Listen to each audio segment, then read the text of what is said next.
Anticipated natin na kapag mas mainit ang local elections kasi ang magkakalaban dyan ay magkakalugar, magkakamag-anak, magkakabarangay, magkakakilala, some of them are even relatives, so mas mataas yung emosyon. So yun yung iniiwasan natin.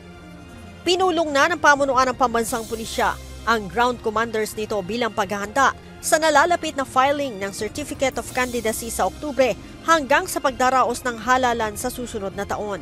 Ayon kay Philippine National Police Public Information Office Chief, Police Colonel Jean Fajardo, nagbaba na ng direktiba si PNP Chief Police General Romel Francisco Marbil na tukuyin ang mga lugar na may mga history ng election-related violence noong nakaraang halalan.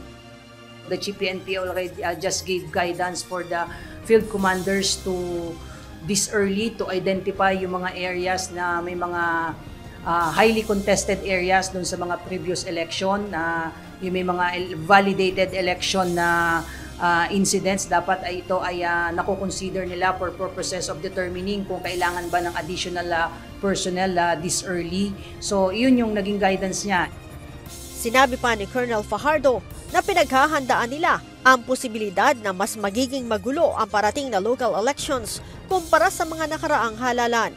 Ito'y dahil mas mataas ang emosyon at mahigpit na labanan sa politika, lalo na kung magkakakilala, magkakamag-anak at magkakaibigan ang tatakbong kandidato sa iisang bayan. Ngayon pa lamang ay ipinatutukoy na ni General Marbil sa mga field commanders kung anong mga lugar ang maaaring mapabilang sa areas of concern. Nais kasi ng Philippine National Police na maaga makapagsumite sa Commission on Election ng rekomendasyon kung ano-ano mga lugar ang maaaring ilagay sa yellow, green, orange at red category. Nasa green category ang isang lugar kung walang naitatala ang problema.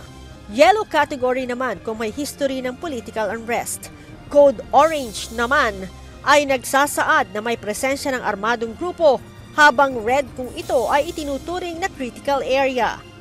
Ang directive ni Chief PNP this early, the commanders on the ground should identify yung mga possible na mayroong intense political rivalries, saan yung mga possible potential election areas of concern, para this early po ay nakikipag-coordinate na sa COMELEC for purposes of providing them some information so that pagka naglabas na po ng categorization. Ang filing ng COC para sa midterm elections ay gagawin sa unang linggo ng Oktubre ng taong kasalukuyan, habang May 12, 2025 naman ang araw ng halalan. Leia Ilagan, UNTV, News and Rescue. Diyos ang aming sandigan, serbisyo publiko ang aming pinahahalagahan.